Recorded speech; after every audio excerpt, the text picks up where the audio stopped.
Welcome, ladies and gentlemen, to your number one YouTube channel. My name is Alpha, your number one YouTube channel. Right about now, it's really a very good day in Kampala, Uganda. Some of you, if you didn't know, we are live from Uganda, Kampala, at the Crciket Oval. Ladies and gentlemen, with me is Ndiko'S. I think you remember he talked about his journey with playing for the national team, and right about now, he turned to be a coach and at the same time a commentator. So we're going to find out his journey as a coach and transitioning to also doing commentary in Uganda here. Ladies and gentlemen, with me is Ndiko'S. Thank you very much, Alpha. Welcome to Crciket Show. Thank you. It's always a pleasure to be on the Crciket Show. Yeah. Okay. So Ndiko'S, I would like you to tell us briefly, tell us about your journey into coaching and what really inspired you to become a cricket coach. Wow, coaching. Very passionate about coaching. Coaching is really something that I appreciate. I want to think I was most impressed about coaching right from a young age when I would watch coaches coming over to Jinja when I was just learning cricket. And I thought that's something I could do. Yeah. However, practically, it was during my senior fall vacation, right there in Jinja, where my father would get me some equipment, a few wooden bats, kind of handmade, crafted locally, not the real cricket bats that I imported in, and would get me tennis balls and send me to different schools. Yeah. And would give me a small allowance. I don't know if it was 1,000 shillings by then or something even less. And I was like, wow, this is amazing. This is powerful. This is a great time, great usage of my time. Because, you know, at that stage, adolescence and so many things can happen. But to me, that's how I began my coaching journey at the age of 16. Okay. So at the age of 16, before even joining the national team, you were already aspiring to be a coach in future. Absolutely. Okay. That is wonderful. That is very good to hear. Thank you. So what were some defining moments in your playing or coaching career that shaped your philosophy today? Yeah, honestly, what would impress me most is that cricket is meant to be enjoyed, and cricket is a gentleman's game. And the whole concept of the spirit of the game, the spirit of cricket, those are some of the things that inspired my coaching interest and ambitions. And in particular, that also formed my philosophy, because I felt ultimately any of the people that have gone through my hands as a coach should be gentlemen. Of course, by then it was mainly the boys and men playing the game. Later on, the women began playing, of course, especially here in Africa, in Uganda. But yes, that was to me the bedrock of my philosophy, that you have to be a gentleman, and ultimately you have to form bonds and camaraderie and get friends within cricket. And even if someone is your opponent, the moment the game is done, they can actually become your greatest pals, and you discuss the game and how to go about it in the future. Yeah. So to me, my philosophy was always around the spirit of the game, the spirit of cricket, and being a gentleman. Wow. Okay. So how would you describe your coaching style in one sentence? Wow, indeed, I would say I tend to be more of a laissez-faire approach, where I am empowering and I want other players and other people to be responsible for the development of their own game. But I have also a slight mix with a business-like approach to my coaching style. So it's a bit of a mix in between. Okay. So currently, I noticed you're also playing at the same time coaching. What club is that?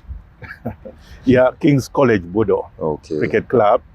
It's a great opportunity, and I'm very grateful to the leadership and the management of King's College Budo Cricket Club. Why? Because at my tender age of only 47, I'm still able to roll my arm a bit, get in the middle, bat a bit, and run around in the field. Very priceless, because cricket is what gives you that opportunity to play even after the retirement, say, from international cricket. So yes, I do play a bit. And I'm also their coach. I tend to give advice, technical aspects here, but also practically demonstrating by being on the field and doing exactly what I'm asking them to do. Okay. All right. So that means once a coach, always a coach, right? you can never run away from it. Okay, that's good. That's good. That's Thank good. So, what do you prioritize more? Is it technique, fitness, mindset, or team chemistry? Wow. All the four aspects are very important, but I must say I focus so much on technique and mindset. Why? Because if someone can take responsibility or take care of their personal acumen in the game, for example, their technique and their ability and talent, being able to execute, then they have the right mindset, then they can really fit within any team. Why? Because also the mindset is of being a team player. They're a gentleman. They are wanting to be part of the bigger game. I mean, the bigger picture, which is the cricket. So yes, I do focus so much on mainly those two areas of the technique and the mindset. And the mindset. Yes. Okay. But I think both the four of them are all important, though you mostly focus on. Absolutely, because ultimately, to be in the right mindset, you must be physically fit, you must be mentally fit, you must be really in that right frame of mind and space to effectively operate. And in cricket, it's definitely a team game. You can never have it as a one-man show. Okay. So I agree, all the four important. Wonderful, wonderful, wonderful. So what's the biggest challenge in managing a diverse group of players as a coach? Wow. You know, first and foremost, cricket is passion. So many times when people are expressing their passion and their passions and their energy, their ego, it all comes out there, and it's always very interesting. And I've had my fair share as a coach, especially the underage teams, under 19, under 17. And one of the bigger challenges has been how to ensure that the players are performing at peak, but at the same time, they are not blowing up. Others are not imploding. Those, for example, that are more of introverts, but also the extroverts are not bullying these other ones that are more of laid back. So having that right balance has been one of the major challenges of handling the diverse groups. And with that, in Uganda, we are blessed. We are a multinational kind of team. So you always have players from different descents, Asian descent, indigenous players, and having them blend together. That has, I won't say it has been easy, but it has been a good challenge. Yeah. So, Mike, could you take us through the teams you've managed to coach? Until your last, until you stopped coaching. Take us through the teams, because I hear you started coaching. You started coaching the senior men's team, that is the national team, and then you transitioned to the women's. So take us through that. Wow, thank you, Alpha. Indeed, but it goes even way back when I was still in Ginger. That is about, call it 32 years ago. As a youngster, when I would coach the younger players during my S6 VAC, S5 fellow players in Ginger. And of course, again, they were only young boys. But talking of more of coaching in almost professional environment, that was more of, first of all, about 2010, 11, I was asked to coach the younger players in the what we would now call the mass participation, especially in the primary schools. But by about 2014, having retired in 2013 in Bermuda as a player, I was asked to be part of the coaching setup. And by April, at first, I thought I would coach the under 19. But before I knew it, the head coach by then was Mr. Trinawe Davis, and he asked me to be his assistant, and I obliged. So I began with the senior team in that was 2014. I think 2014, about April. But by 2014 October, the coaches had changed. The head coach was now Peter Carsten, the South African, and I was his assistant. And it was a great opportunity and a great privilege to coach with the players that I had been with just a year before. And now we were we were still a bit of having that camaraderie, but I was now in the coaching staff, in the official staff. And that was in Malaysia. And then from there, continued with the senior team as an assistant coach. And in about 2017, I would even juggle a bit between coaching and managing. By then it was head coach was Steve Tikolo, the legend from Kenya. And in some of the instances, like when we traveled to Kigali, later on Nairobi, I was an assistant coach, but I would also double up as a manager because by then the manager was a bit busy. And those were some of the interesting dynamics that came up. And in 2018, I was asked to coach a development side, but more of under 17, close to under 19. We went to Nairobi and won that trophy. It was the tournament hosted by Starfield. There is an arrangement, a team that was putting together a development kind of tournament. Yeah. And then I came back in 2018 with the senior team as assistant coach. 2019, February, I was asked to coach the women's team, the senior women's team, for just a few months, about 4 months or so, officially. Yeah. Up to about, I think, end of May. And while we were in Zimbabwe, we didn't qualify, unfortunately, for the Globals.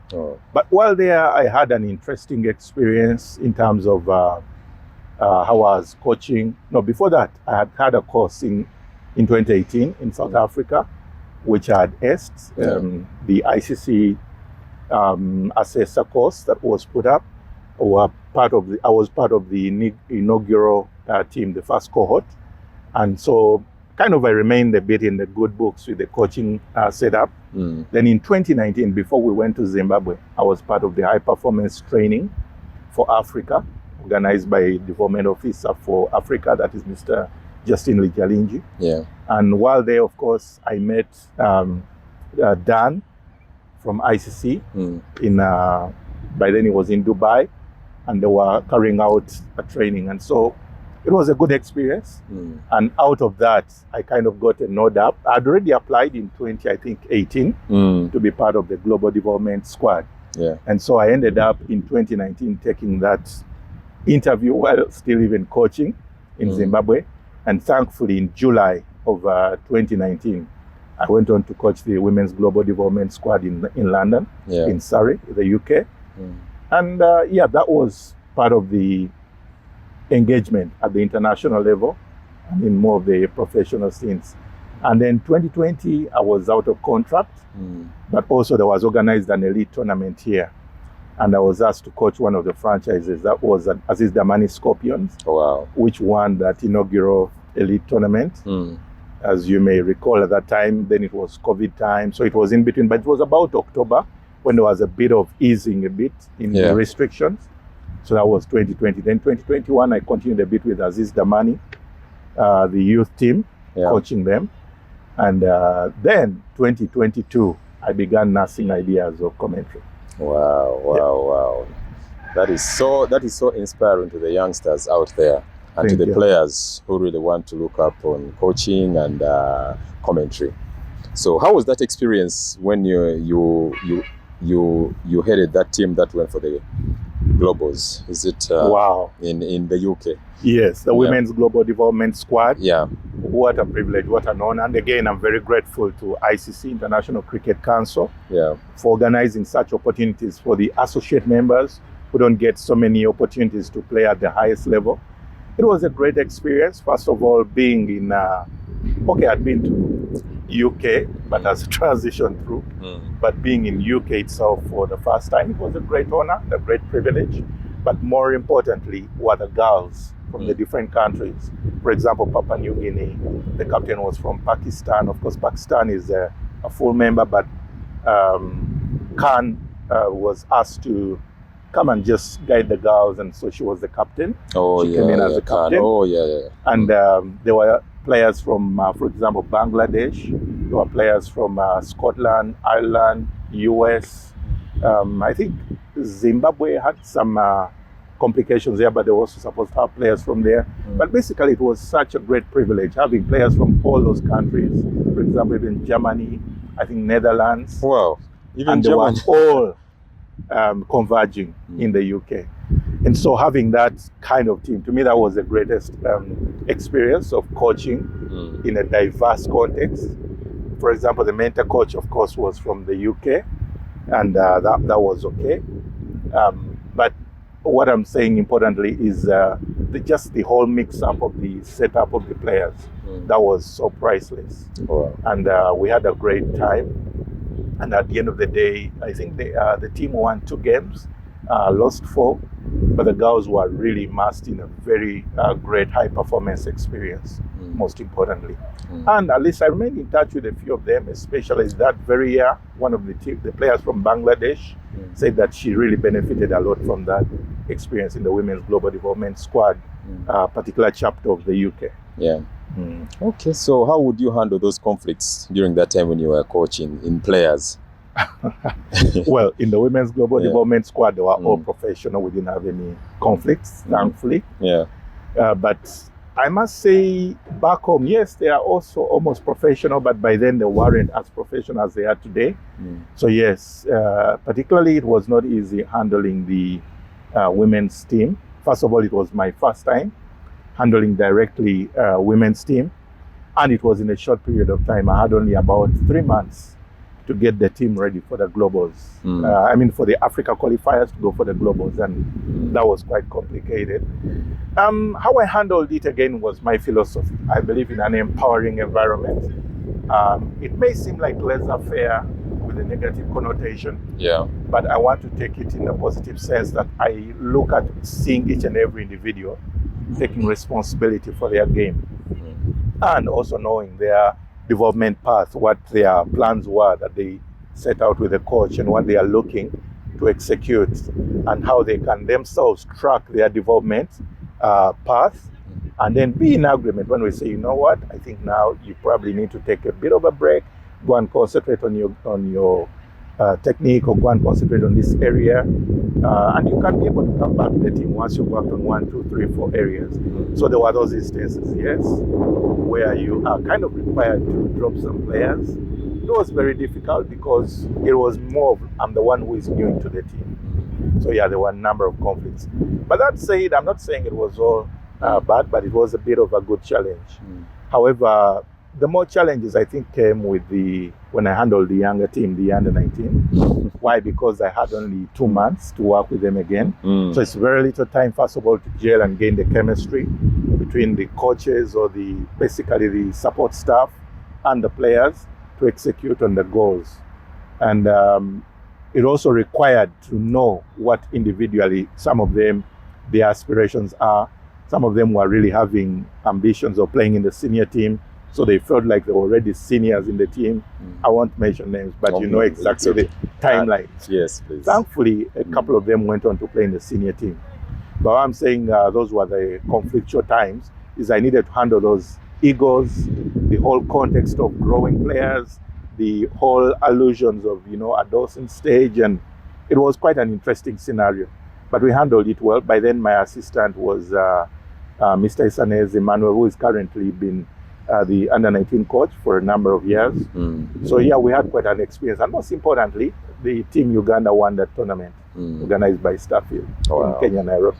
Congratulations to that. That was good, yeah. So how would you assess leadership within your team? How would you assess it Yeah, I would as a coach? say, most importantly, what I look out for is the attitude, the mindset, and generally the whole context of how someone takes responsibility. Yeah. So whoever is able to own responsibility and look at a proper balance of the privilege or benefits vis-a-vis their responsibility, to me those would already be high pass mark areas to be given leadership. So even while I remember coaching even with the senior team, we had changes. The captains changed a couple of times. Yeah. And those were all leadership calls and concerns. And as an assistant coach and on ground, for each of the head coaches, of course, I had to give in my feedback in terms of how to go about selecting the leadership. So yes, my major areas of assessment and concern or criteria of selection in leadership has to do with who handles what responsibility and how do people carry themselves in times of challenges and in times of difficult moments. How do they come out of it? So those were the parameters I was using. Okay. Okay. So it's so rare in the women's cricket that you find a captain captaining a team for 5 years. Why? Why is it so rare like that? Well, now I would be commenting more as a commentator because, as I said, I had only 3 months to work with the women's team. Mm. But again, observing over the past about 25 years, because you must remember in Uganda, the women's cricket began about 2000, thanks to our leaders like Mrs. Ruswata, Yes. Susan, and the rest of that crop of our elders and the leaders that came up and really put their foot down and said women's cricket must exist. Yeah. You must be able to track the nature and the ethos of women's cricket right from that context. Because right from there, you appreciate that women's cricket has been around for only about 25 years. Yes. And out of those couple of decades, so many changes have occurred. Probably you've had over 300, 400 young girls becoming women and playing for Uganda. And the team is always fluid. There's always been so many changes. Mm. So because the team is always changing, naturally also the leadership has to change. Mm. And by nature, women, because it's been mainly semi-professional, even up to the moment now it's almost professional, a number of them have contracts. It means that they will not be around, like say the young men that you always see in Lugogo. Mm. And with that means that if someone was, say, the captain, in just the following year, they might be so different. They could have lost their fitness, their game approach. And I remember speaking to one of the young women who played for Uganda many years ago. Yeah. I will not mention the name because I didn't ask for her permission. Yeah. But she told me, for us as women, we easily lose our form, but also we gain it so fast. I was like, okay, what do you mean? I said, yeah, I can be away from the game for 2 years, and within 3 weeks, 1 month, I'm already knocking on the door of the national team. Of course, that's a point of analysis, because partly it could mean that the national team is not yet so well established that someone can easily walk in and out. So with that also means that the leadership will always change naturally, because the team is always in a process of changes. I feel that's why it's harder to have a captain standing in for 5 years. But recently, I think some of the captains have had quite a run, maybe 2-3 years. Like I remember Konsi Aweko.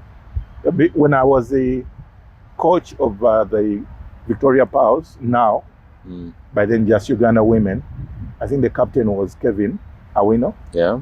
And then later on, I think it became Konsi Aweko, who had quite a stint. And now it is Janet Mbabas, who has, I think, already had almost a couple of years.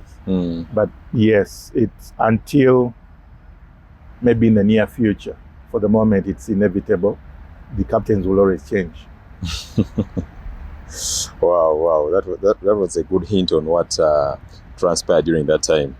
So as we are here, ladies and gentlemen, we would like you to stay tuned on Square Cut Show. My name is Alpha, and we are with Mike live on your YouTube channel.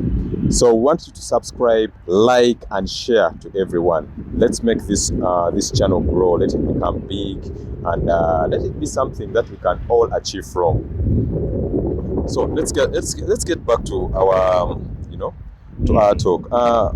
What advice would you give to aspiring cricket coaches or young players looking to turn professional? Wow. Advice, most importantly, I would say, have a passion for the game. Coaching is not necessarily a lucrative venture. It's more of a sacrificial experience. You'll have to sacrifice a lot. As I said, to me, I was initiated into coaching at a much earlier age. And I kind of just loved it, and I continue to love it. I still love it up to today.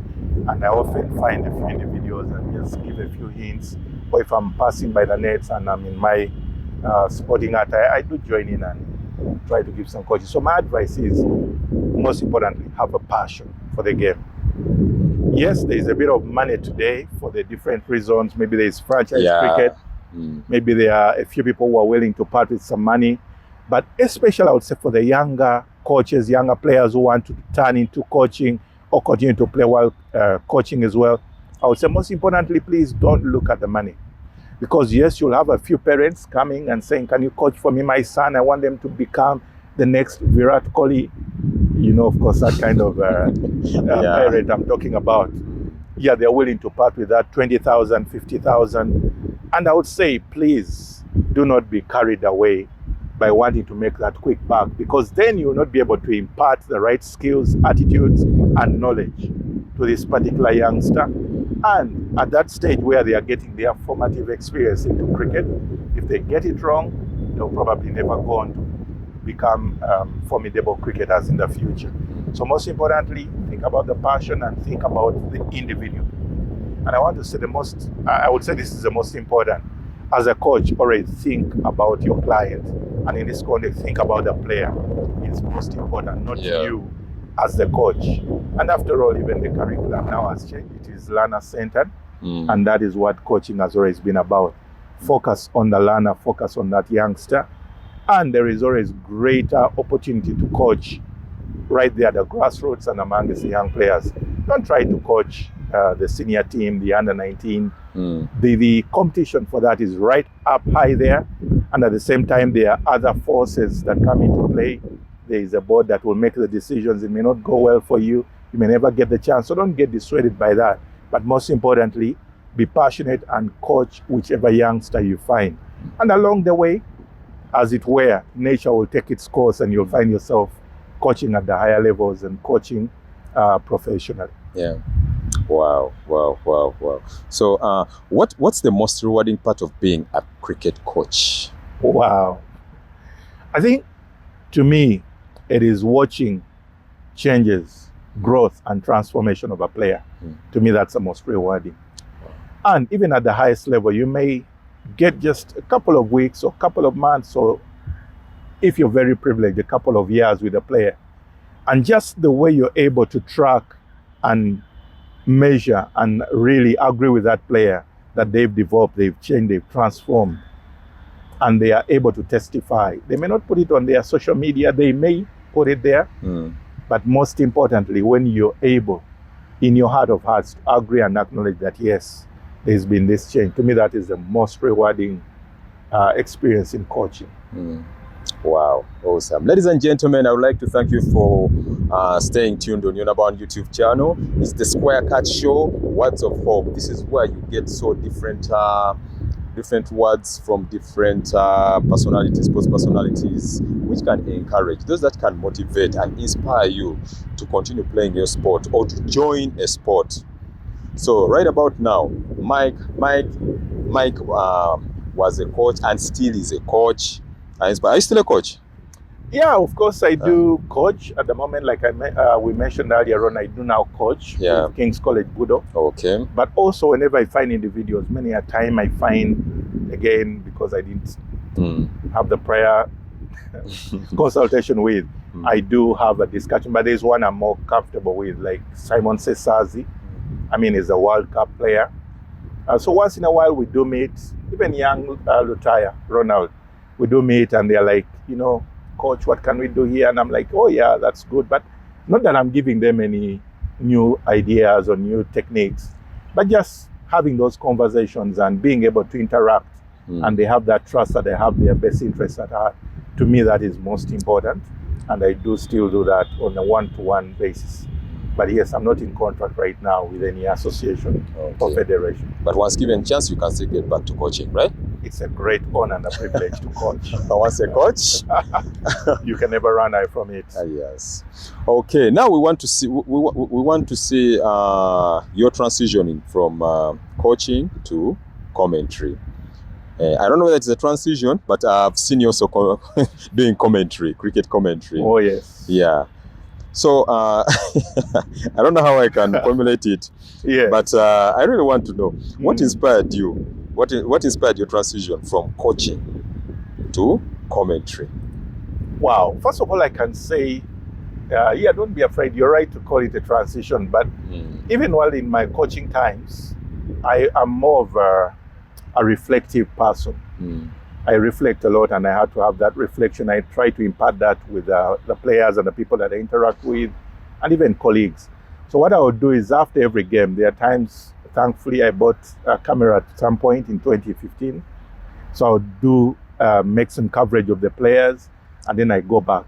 But that kind of informed my interest in live television, live cricket coverage. And my most important part was listening to the commentary. And so that's how I ended up becoming very interested in commentary work. But also, I think as a coach, I would always try to be articulate and speak into the mind and the heart of every player.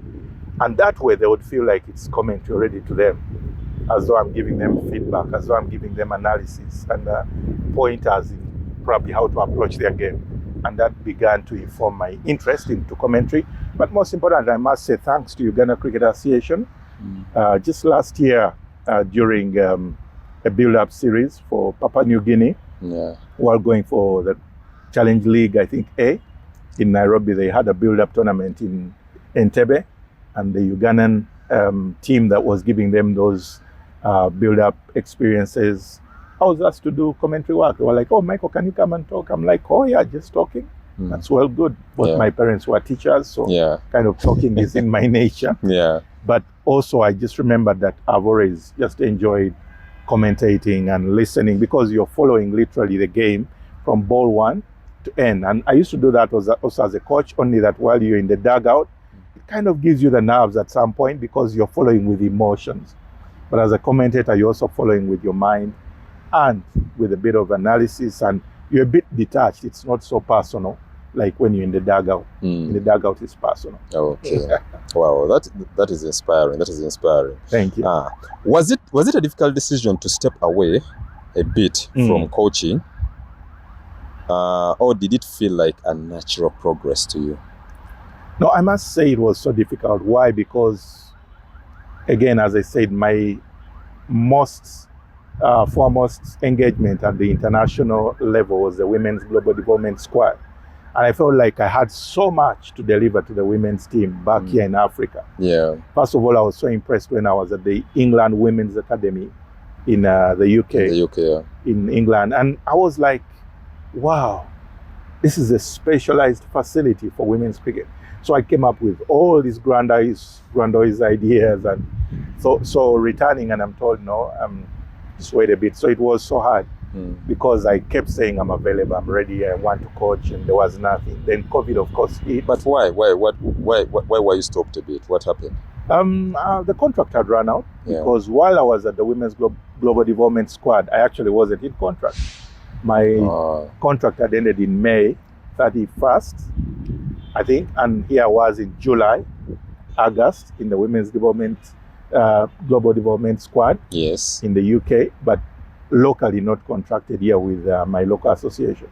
So when I returned, I was having all these ideas. I'm writing all these reports. Of course, I had to report back to ICC at the women's office in Dubai, but as well as here in Lugogo. So for the Uganda Cricket Association. So I kept hoping and expecting. Unfortunately, it did happen. So it was not an easy transition away, but it was more of a natural, gradual experience in that I still love the game, and I can, thankfully, not that I'm proud of it, but with all humility, that I can measure up and find. I think, construct a few sentences in English. Wow. That's why I said naturally it would be right for me to begin to speak about this game that I love. And that's how I transitioned a bit into that. However, if an opportunity came up, I think I can also coach, because the commentary at the moment is still a bit of in patches and in bits in Africa. But again, thanks again to Uganda Cricket Association, even our national league, the Senior Men's League, Division 1 games are aired live, and there is commentary in Entebbe. So that is a great development. First of all, for the players, because they get to know they are being watched and they're on TV, and they can go back and review the streaming and watch what they did right, and and listen to the commentary. And that also helps in developing their game further. Okay. So hopefully there's better days also for commentary in Uganda and in Africa at large. Yeah, indeed, there. So how does it feel to be analyzing the game from the commentary box instead of the dressing room? Well, it feels interesting. It feels less burdensome. You're not so involved. Yes, you're involved as a cricketer for the greater good, and you're looking at the bigger picture of spreading cricket and improving it and exposing it to the youngsters. So that analysis now is sort of at a higher calling, so to speak, but lesser responsibility because you don't feel like your analysis is directly impacting the players and probably informing changes to the actual play at the moment, as opposed to the dressing room where each of the analysis you're making has a repercussion and it has an impact on the flow of the game or the consequent fixtures that are coming up. So yeah, it feels different. It feels more relieving. It's amazing. It's actually a better feel. And most times the comms box is well aerated. There's aircon and there are a few refreshments, and there's that joking around, and there's that. Generally, the whole camaraderie is amazing in the comms box. It's like you've retired really from cricket and you're enjoying yourself. So that means you feel freer. You feel freer to speak your mind out. Oh yeah, absolutely. Okay. In the comms box, of course you're respectful. And in the dugout, you're not abusive or anything. But at the end of the day, you don't feel like put to the spot for any comment you make, and you're not thinking so much about being politically correct. Yes, we are politically correct, but also we are more true to the spirit of cricket and to remaining authentic to the actual game of cricket, as opposed to other forces that may be lingering over your head when you're in the dugout. Because when you're in the dugout, you're not free to comment anything. Yeah. Okay. So, ladies and gentlemen, keep watching Square Cut Show. My name is Alpha, and I'm still here with Mike Ndiko. Yeah, he's still coaching. He's a coach, and at the same time taking on commentary. So, I think he loves being in the commentary box. I'm enjoying it at the moment. Oh, that is good then. So, any funny, unexpected comments you have experienced in the commentary box so far? Well, there are so many, but as I said, I do listen a lot. I do watch while listening to international commentary. But personally, I think some of the interesting comments that I've had in the comms box, for example, in the recent tournament in March, I think here at the Bat Bomax 2025, were some of the comments to do with the kind of what the players were doing. For example, the so-called French cut. You know, in T20, you would expect people to be middling the ball and hitting big sixes and boundaries. So there were so many that were getting that inside edge for 4 runs. And because you have the fielder at what you'd call the fine leg is more 45 degrees. So there was always a gap, and that was seemingly a scoring option. So yeah, some of the comments that came through is, oh, Ugandans are really good at French cuts. And of course, some of us who are traditional, the French cuts also meant your hairstyle. So yeah, some of those were interesting comments. And no disrespect to the French, but that is one of the interesting comments that come through in some of those shots as response to the shots. Yeah. Okay. So how would you handle on-air disagreements with fellow commentators? Oh, wow, that's interesting. But I think as a commentator, most important, you must have a great sense of humor, and you must be a very highly optimistic person, so that even in the toughest of moments or emotions arising, you're still able to champion such moments and turn them around into laughable moments. So yes, some of the arguments, you have to find intellectual ways of turning them around into a humorous experience. And yes, there have been some of those disagreements, especially in predictions or expectations, as you have to speak about what you have as expectations of the game. So yes, there have been some of those interesting diversion even of divergent views. Yeah. Okay. So is there a commentator, past or present, you look up to or take inspiration from? Wow. Of course, I do take a lot of inspiration from Jeff Boycott. Okay. But Sir Ian Bishop right now he's always been someone I look up to, especially for his demeanor, his calmness, but also able to mix up the excitement as well as remaining authentic and true to the reality on the ground that is happening. But yes, I do look up so much to Sir Ian Bishop. And of course there is Mbangwa. He's also a very interesting voice on the air. I like him so much. But yeah, I still go with Ian Bishop. Okay. Yes. Okay. Nice. Thank you very much for that. My pleasure is. Yeah. Looking back, do you think coaching prepared you well for media work? Absolutely. Or coaching is preparing you well for this media work? Absolutely, because in coaching, I think to me my biggest takeaway in cricket is one word: humility. But coaching is the greatest moment of experiencing humility.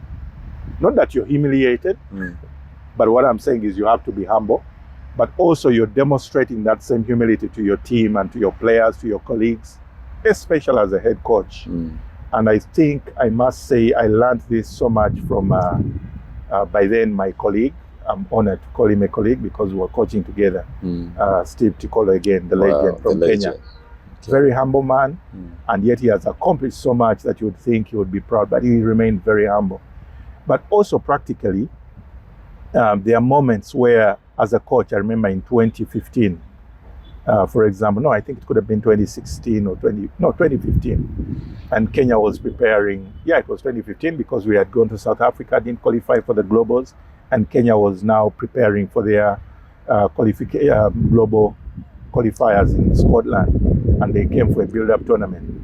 And they had a total whitewash of our team. I was by then the caretaker team, the caretaker coach, because by then I think Peter Carsten was back in South Africa. And literally Kenya gave us a bloody nose because we had, I think, 4-5-0 in those T20s build-up.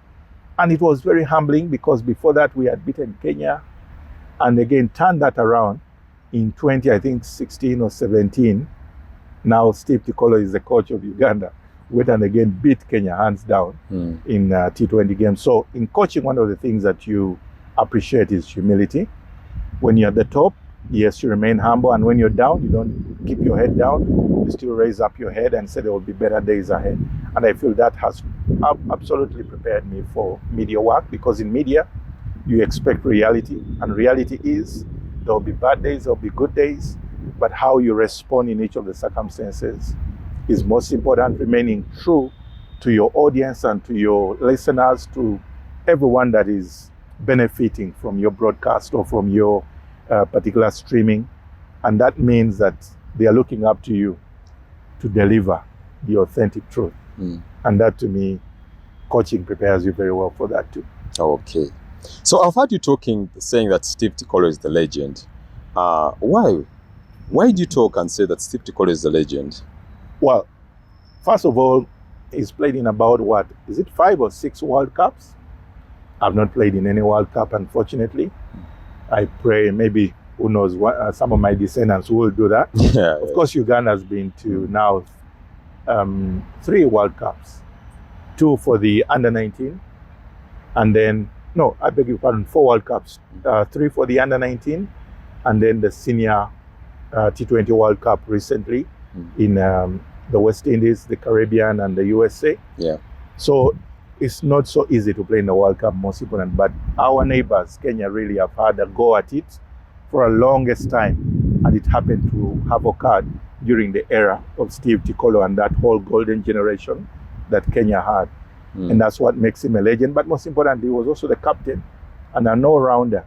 And arguably, in some of those annals in the media, there was always that debate that probably easily is one of the greatest, if not the greatest, player in associate cricket to not have played Test cricket.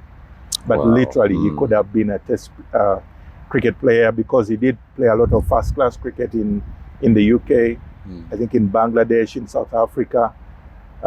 Those days, the circuits were not T20, they were franchise. I mean, the circuits were in first-class cricket. You would play a lot of 3-day games, 4-day games. And so Steve Tikolo did it all for Kenya. And the memorable one, of course, was their beating West Indies in the World Cup. I think it was 1999 or 2003 World Cup. But in 2003 World Cup, Kenya went up to the semi-finals. And Steve Tikolo was the captain. And they did beat India in the semi-finals. What a performance. So to me, that makes him a legend in my eyes, but also in the overall coverage of media and coverage of cricket all over the world. He becomes a legend in that context. Wow. Now I see why everyone calls him a legend. Exactly. So, if given the chance, would you consider coaching again? Alpha, my brother, you really are tickling me here, and that's why I'm having the slight laughter. Of course, coaching is a great honor. And again, like I mentioned, commentary work, unless you're on the circuit as well. Like I mentioned, I always watch Ian Bishop all over the world. Yeah. He's in the IPL, he's in the CPL, he's in the Big Bash, he's everywhere. And of course, right now he's at the World Test Cricket finals. It's happening right now in the UK, he's there. Yeah. So unless you are at that level of commentary, and you're at that level as a commentator, that's when you can really enjoy, I want to say, commentating work. Yeah. And I would love to do that. I would aspire to get there, God willing. But yes, most importantly, at the moment as I stand, I would love to coach, like I mentioned already. I do even play a bit of late because I want to remain and keep in shape. But coaching, to me, the critical aspect about it is you're more engaged with the players, more on a 24/7, okay, call it 12 hours a day. And when they rest, sometimes you even interact with them out there in the hotel, at the swimming pool, and you're basically engaged and immersed in the lives of the players. And I miss that. I would love to do that again. And because it also has a time limit, I think after maybe, I'm just thinking, after the age of say 65 maybe, because of heart issues, you're not encouraged to coach, especially professionally, because you could get a heart attack. I'm just saying. But bottom line is, I still have some years ahead of me, and I would have loved to coach, even if it's an under-19 team or under-17. But it's always a great honor to coach a senior team. Coaching is your passion. The head, being there as a head coach, it's a great honor and experience. I would love to, if I get the opportunity. So as we come to our conclusion, any advice for retiring cricketers or coaches who might want to enter broadcasting? Oh yes, as a matter of fact, when we were covering in our assessor coach training course, of course, you remember about the long-term player or athlete development. Yeah. We encourage players never to just think it ends on the field. There is also the time after the rope, after you've left the middle, you put up your boots. I would encourage so many to get into commentary work, even while playing, because the beauty or the advantage of being in the comms box as a player is you actually get to analyze in real time what is happening, and you now apply that to yourself in your mentality. When you're in the middle, you keep thinking about what you were talking about, because at the end of the day, they say, can you walk the talk?